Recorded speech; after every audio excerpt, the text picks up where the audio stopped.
and welcome to a Resource Review ICT special. Are you looking for secondary art resources to really inspire your students? Well, today on Resource Review, we're evaluating 3 ICT resources that you might want to consider. They are image manipulation software, an online community archive of photos, and video editing software. Recommending today's resources, we have Tony Wheeler, a Senior Research Fellow at Goldsmiths College and author of publications on creative ICT in schools. On the panel today is Michelle Kitto, Primary and Secondary Art Consultant and Art Teacher at Wood Eaton Manor School in Oxford, and Ray Barker, Director of the British Educational Suppliers Association. And our resident ICT investigator, Matthew Tosh, will be putting the resources to the test in the test lab. So welcome to you all. Tony, your first choice of resource for us today is called Morph 2.5. Tell us about it. Morphing is an interesting technique where the computer allows you to combine 2 images together and then merges them and creates new images on the way. So in the package, you can very quickly drag and drop 2 images into the frames, and then using these tools, I'm telling the computer to move the position of my eye across the screen to the position of the other image, the orange. And that's probably easier to see when you look at the finished result. Okay.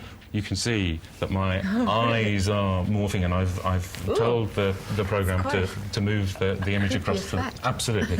And a silly example here, but taking children's artwork and looking at the differences between 2 images, you construct somewhere between the 2 pictures that you wouldn't have been able to imagine in your head. Let's go over now to Matthew in the test lab and see him getting creative with Morph 2.5. This is a fairly snazzy piece of software for budding special effects artists out there. It allows you to morph one image onto another. And I'll show you how the program works now. I need to create a new file to begin with, and this is the window I'm going to be working in. On the left-hand side of that window is my start image, and on the right-hand side is where my final image is going to be. I'm just going to grab a couple of images from my hard drive, and I thought we'd morph an eyeball into a picture of the moon. Now we need to tell the software some reference points, so I'm just going to go around the eyeball, and this is important because the software needs to know how to map the 2 images together. Now, using the pointer tool, I go to my final image and I drag those points out to the edge of my moon. This is just telling it how each point will morph across, like that.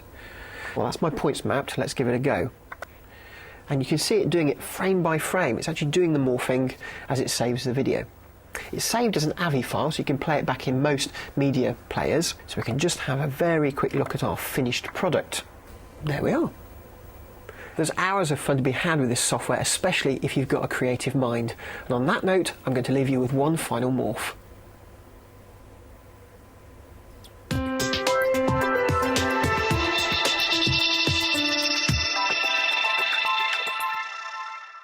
Well, Tony, Matthew gave us another nice demo there of Morph.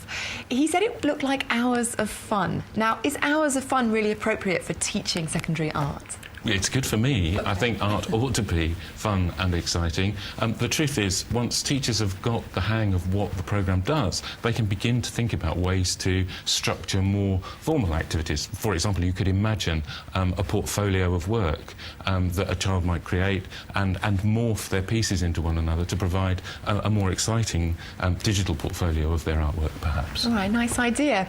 Well, one teacher who has got to grips with it, Michelle, how did it go down in your class? I've tested it out with a few children in the class, and they were really, really excited about it. Initially, we just sort of played around with some of the images we could sort of download off the internet, but I think it needs to have more of a specific purpose. So they used some of their own art images and morphed those together to create quite an interesting piece. They took a photograph of something that they'd set up in advance, and then they morphed it into a piece of textiles that they'd created. So how easy did the pupils find it to do that? Initially, it was quite tricky because there's quite a lot of explaining of how to set up the points, how to actually import the material. But once they got the hang of it, it was actually quite quick to actually produce that sort of piece of work. Ray, what do you think?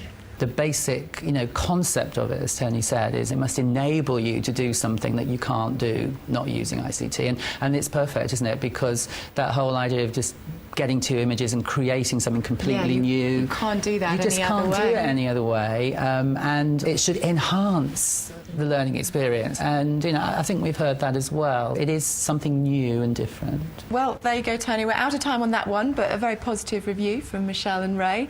Now let's move on to Tony's second choice of resource, and this one's called Flickr. So what is Flickr? So Flickr is a very exciting resource. It's essentially a free storage space to upload photographic images. This is a very democratic place where individuals put up their photographs and individuals choose the descriptions that they want to put on their photographs and create collections of photographs.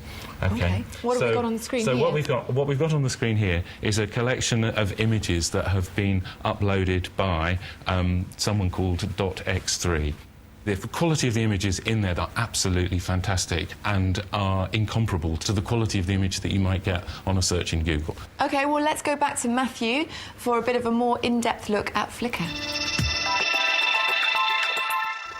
When I first looked at Flickr, I thought it was just another photo uploading site. But as you'll see in a moment, it does offer quite a few other facilities. Now, you can also upload photos yourselves free of charge, but today I'm going to be focusing on searching for images, which you can do very easily from the home page. You just type in a keyword, and I'm going to search for cat, and see what it comes up with. And here we have our search results. These are all the photos to do with cat. And according to the website, there are over 350,000 photos of cats alone. If I want to look at a photo in more detail, then I just click on it, and up it comes. Now, the way the website works is by assigning tags to each photo. It's a little bit like an indexing system in a library. And you can see the tags on the photo here. We've got cat, Edinburgh, BG and UK. If I click on UK, it narrows my search down a little bit more. So these are all the results of UK within the cat search. I can look at all photos that have been tagged with UK. And here they are. And within those results, I can look at the most interesting. This gives you the best photos in that category. And these are pictures voted for by users of the website and also the website itself. It looks at how popular pictures are when they're viewed. And by clicking on a photo, it gives you access to comments that people have made in relation to that photo. Now, the photos on the website vary from mobile phone pictures to really high-definition wildlife photos. And there's some really inspiring work on here. Each user on the website has a user area where you can access their sets, their photos and their favourite pictures. I'm just going to have a look at one here. There's some firework photos, which I think are really good. If I click on one, you can zoom in and you can start to see the definition that you can get on the website. And a little word of warning, when you access the really big photos, it can be quite slow on the download unless you've got a broadband connection. So in summary, this is a networked search facility of high quality photographs. There's some real inspiration here, but I can't help feel, looking at some of the talent, that my point and click technique is somewhat inadequate.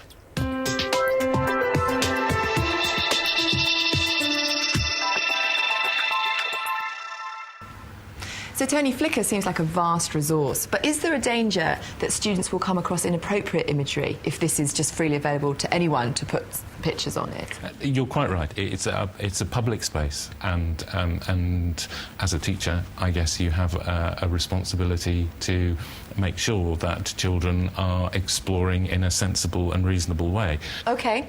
Well, Michelle, you've used Flickr with your students. How did it go down?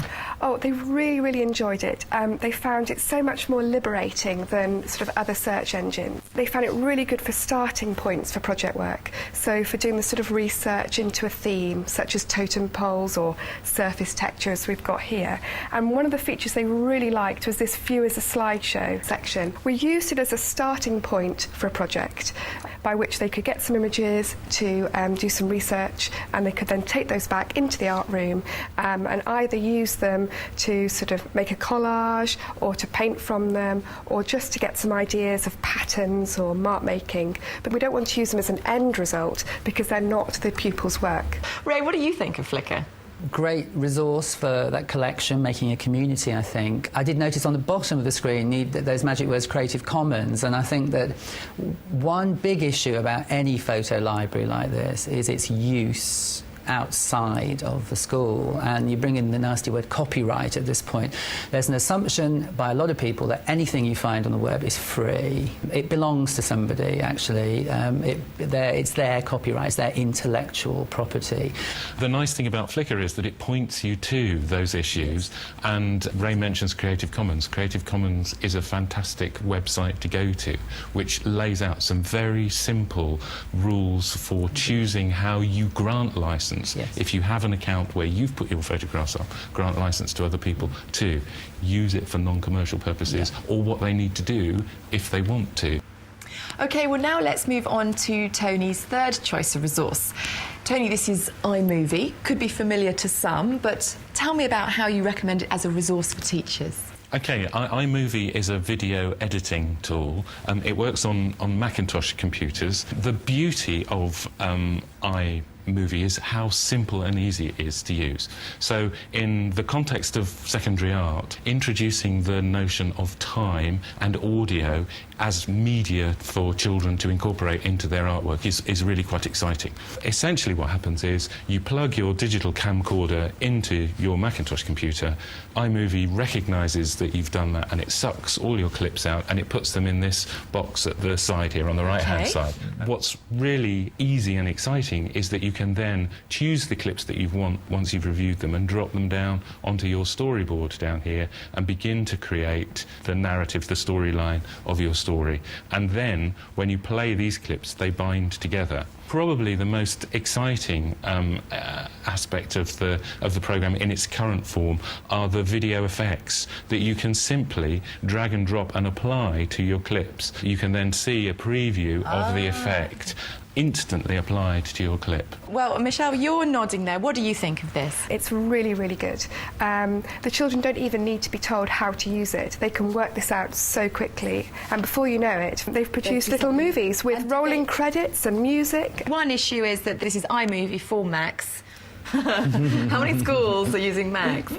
A growing number, let's say that. I mean, when schools have got them, mostly for art and design, then they do not want to let them go because they love them, because they are so easy. Is there something equivalent for PC users? There are video editing tools for PCs. They're just not as supremely easy for children to use. But Ray, can I just ask, what did you actually think of this as a resource? That whole idea of kids being able to experiment and just changing things constantly, trying it out and saying, no, don't like that, want to change that. Yeah. You know, you can't do that except using technology like this. This is, you know, it is supremely simple. And it's talking to children in the medium that they're used to. Well, Tony, you're smiling. That's a great choice of resource if teachers get the opportunity to get their hands on it.